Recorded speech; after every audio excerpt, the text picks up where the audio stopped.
What's up, folks? Aaron here, and coming from my office, obviously, and a couple days late, so this is a Monday Musings on Wednesday.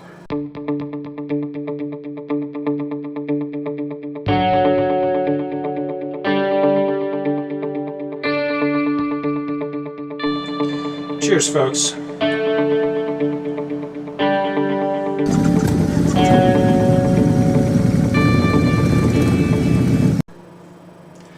Alright, well, so posted last week on my blog. I was sick. I got better. It wasn't the Rona, but it did kind of knock me out for a bit and definitely kind of screwed up production. So that's why things have been a little slow and behind. But we're getting back to normal here. So something I wanted to address, because I've had a fair bit of time to think about it, now that some states are opening up again, and my adopted home state of South Dakota being one of them, maybe it's time to revisit a little thing that I've talked about before called personal risk tolerance. Because it seems like there's kind of this ridiculous screaming match that's going on in a lot of places online of, OMG, we need to stay safe and stay inside until this thing is totally eradicated, which it won't be, but that's a different thing. And then there's another side, and I'm probably closer to this side, admittedly, that's just like, if you want to stay home, but it's not a risk to me, I'm being safe, leave me alone. Yeah, I pretty much fall in that category. But the thing I want to get at is I want to try and acknowledge and respect that different people have different levels of risk that they're willing to accept. And you know what? My level of risk tolerance is not somebody else's level of risk tolerance. Just for an example that doesn't have to do with stupid polarizing Rona. I ride a motorcycle. For some people, just the idea of riding a motorcycle is, that's too scary, that's too dangerous. I just want to be swathed in my protective steel cocoon with lane departure and 10 airbags and all the other stuff that brand new cars or recent model cars come with these days. Then there's me out there on my motorcycle, but I do generally wear all, or at least most, of my protective gear all the time. So I always wear a helmet, gloves, jacket, boots. Usually I wear motorcycle pants. Sometimes I don't, and I should, but anyway, that's kind of my personal risk tolerance for motorcycle.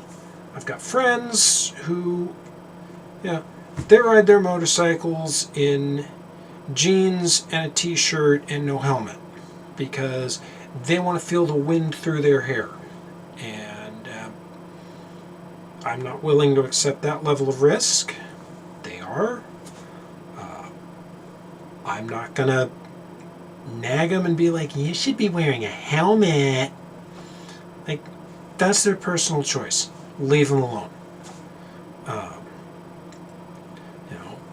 Skydiving, wingsuiting. I do think it'd be cool to skydive once, maybe twice, but I have no real interest in jumping out of perfectly good airplanes on a regular basis, and I definitely don't want to go wingsuiting.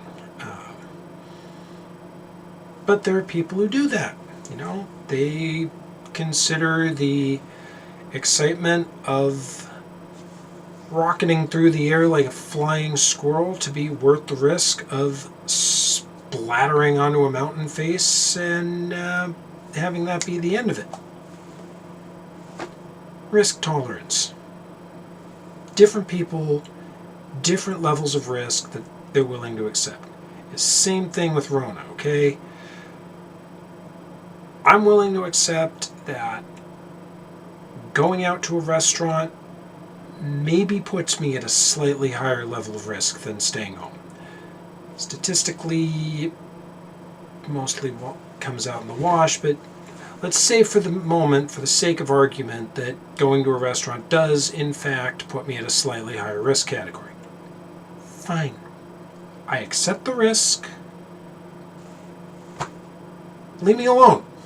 You know, if somebody's scared and they don't want to go out and they just want to order DoorDash and Uber Eats and get their groceries delivered for the next 18 months, fine, whatever, you know. That's not hurting me, and what I'm doing isn't hurting them. So, I guess that's kind of my wildly grumpy message, which is, you know, just respect people's choices and risk tolerance and be nice, because for crying out loud, people are just wound within an inch of crazy right now. So we could all stand to be a little nicer, I think, is kind of where I'm going with that. So, yeah, that's all I got. I'll try and be back to normal and talking while I'm out on my run next week. Till then, I'm Aaron. Stay safe. Be nice to each other. Wash your hands. Bye, everybody.